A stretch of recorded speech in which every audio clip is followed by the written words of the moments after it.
Hello, my name is Cheryl. I'm a 33-year-old writer and my first mystery novel was a huge success. I've been married to my husband Thomas for 8 years, and we have a 7-year-old son named Gary. At first, Thomas had a job, but he quit a few years ago when my writing career took off. This allowed him to stay at home, although he sometimes went out to play slot machines. Lately, I've been dealing with a troubling situation. Thomas has been having an affair and buying expensive gifts for his mistress using my credit card. I've put up with this for our son's sake, but now it's too much for me to handle. One morning, Thomas put on a suit, which was strange since he was unemployed. When I asked him about it, he seemed surprised, but then said he was going for a job interview and might start contributing financially again. I wished him luck, hoping this was a positive change. However, my trust wavered when he returned home at 2 a.m., leaving me awake and filled with doubts. While working late to meet a deadline, my heart sank when Thomas came home well past midnight, reeking of alcohol and perfume. He collapsed on the living room sofa, his phone in his hand, unlocked. Driven by suspicion and disbelief, I looked at his phone. The texts I saw confirmed my fears. Thomas was having an affair. The pain was even worse when I realized his lover was my close friend, Gloria. The messages showed they had dined at a fancy restaurant known for its romantic views, a place he had never taken me. The shock hit me hard, and tears filled my eyes as I dealt with the betrayal of two people I trusted deeply. Gloria, who was married herself, had always been a confidant. In quiet turmoil, I quickly forwarded the evidence to my phone, needing time to think and plan my next steps carefully. The next morning, Thomas acted like nothing had happened. I approached him casually and said, "Hey, Thomas, about yesterday. You said you had an interview but came home quite late. What happened?" He avoided eye contact, clearly searching for an excuse. "Actually, I ran into a friend after the interview, and we ended up going for a drink," he muttered. "A friend? Someone I don't know?" I probed, even though I already knew the answer. "I don't have to explain everything, do I?" He snapped back. "Yeah, you're right," I replied, feeling frustrated and resigned. His evasion confirmed my worst fears about his ongoing deceit with Gloria. A month after discovering the painful truth about Thomas' affair, I was still struggling with what to do. Confronting him could mean the end of our marriage. In different circumstances, I might have shown him the evidence and filed for divorce already. But our son Gary, only 7 years old, was my main concern. I couldn't bear the thought of taking his father away from him at such a young age. Meanwhile, Thomas seemed to take advantage of my busy schedule. He started leaving the house more often while I was consumed with writing in my room. This hurt, but it also gave me a chance to gather more evidence of his infidelity. During one of his outings, I went through his belongings and found receipts for luxury women's items, none of which were in our home or given to me. It was clear he was buying these for Gloria, but the source of the funds was confusing since he had no job and was living off my earnings. I didn't have much extra money left for extravagant expenses, but I needed to find out more about what was going on. I decided to follow Thomas, but first, I needed someone to look after Gary.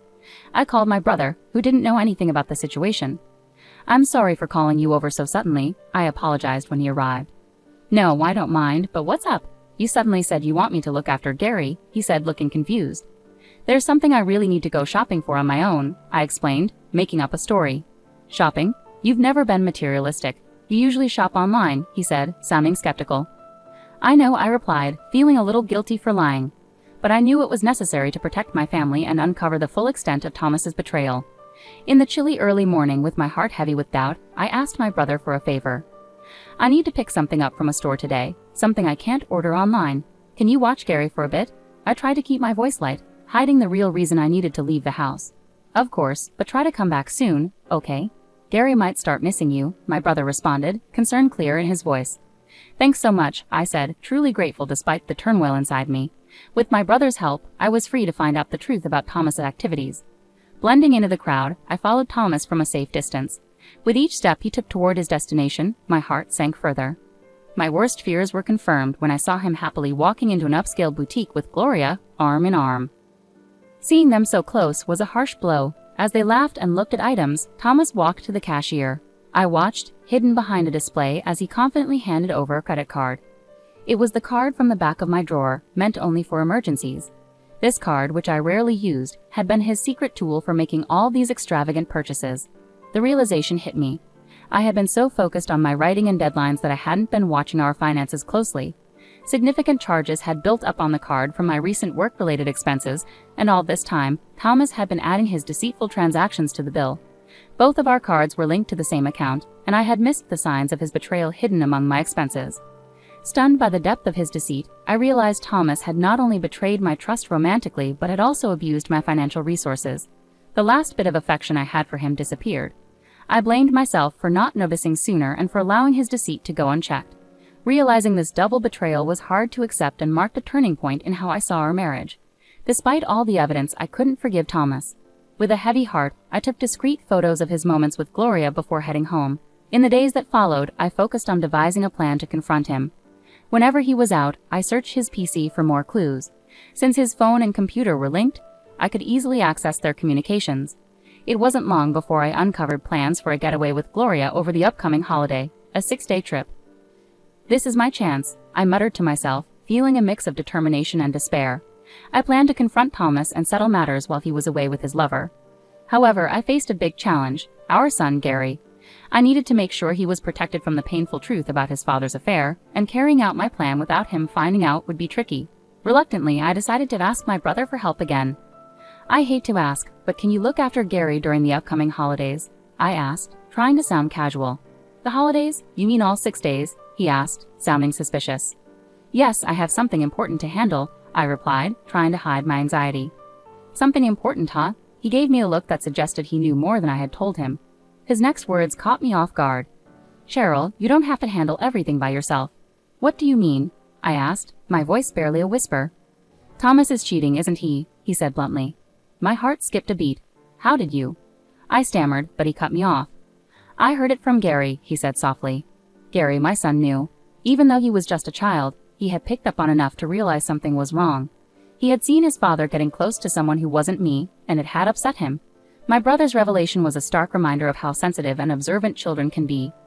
Even at a young age, Gary had sensed the tension and sadness in our home, making the emotional situation even more complicated. I had thought I was shielding Gary from the turmoil at home.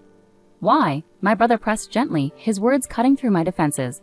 Thomas's actions have hurt you enough for even Gary to notice. Are you considering staying with him?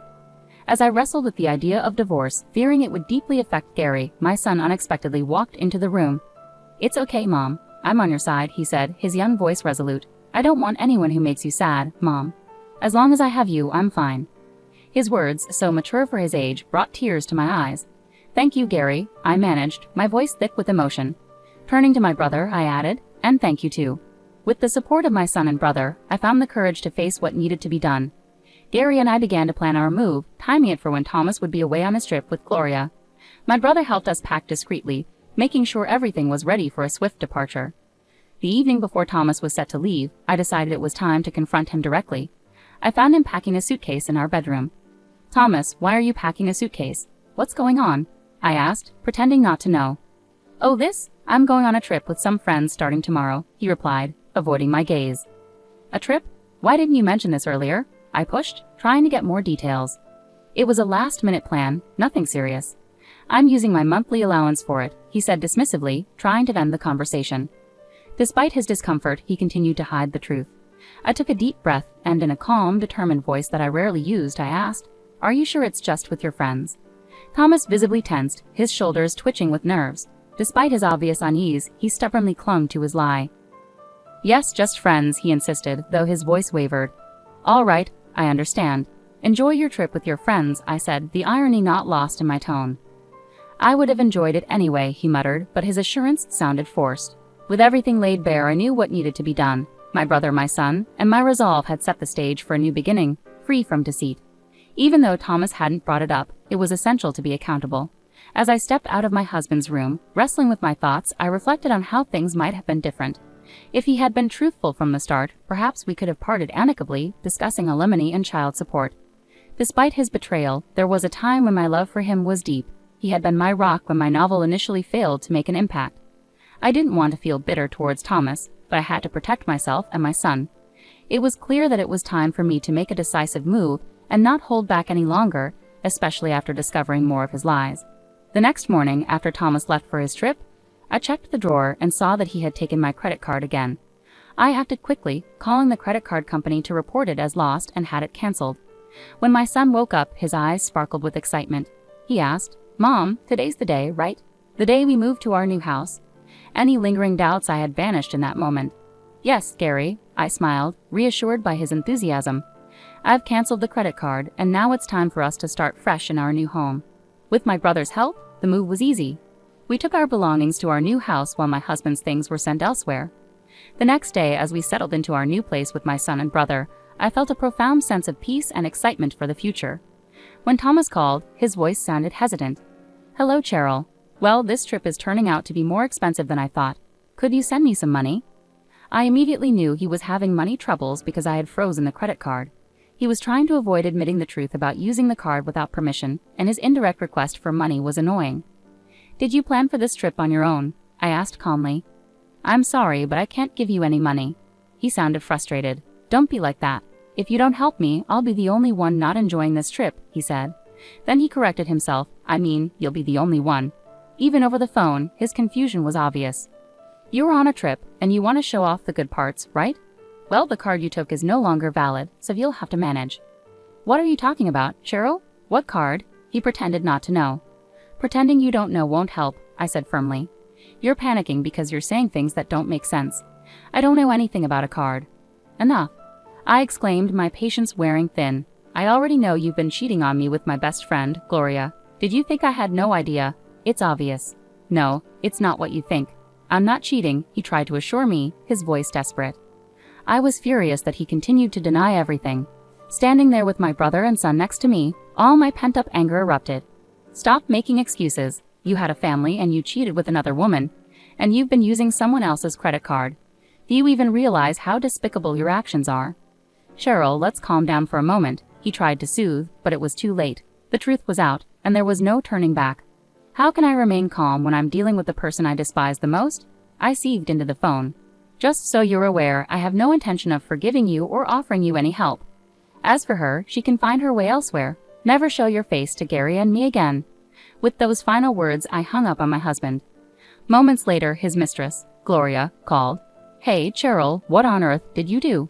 "Ah, Gloria, long time no see. How's your trip going with my husband?" I asked, my voice dripping with sarcasm. "Shut up and explain yourself. What are you talking about?" she snapped back. "Don't play dumb. You received Thomas's things at your house, didn't you?" I replied. When we moved out, I had arranged for all my husband's belongings to be sent directly to Gloria's address. Since Gloria was also married, her husband was naturally there to receive the delivery. That's why I sent everything there, along with a detailed letter explaining the whole situation. She yelled back, her voice cracking under stress. "This isn't a joke. What have you done?" My husband found out, and now he's furious. "Well, you brought this upon yourself by choosing to have an affair while married. You were supposed to be my friend, and this is a betrayal," I retorted. "You're the worst. I misjudged you," she accused. "Excuse me? That's rich coming from you. My best friend having an affair with my husband. How could you expect any forgiveness?" "I didn't mean it seriously. It was just a joke. I would never actually be interested in someone like him," she tried to downplay it. "I don't care if it was a joke or not. I'm filing for divorce anyway, and yes, you did have an affair. That's a fact. I'll never forgive you, and I'll be seeking significant compensation, so be prepared." "Compensation? What are you talking about? I didn't agree to anything like that," she protested. "Well, you're going to hear about it soon enough.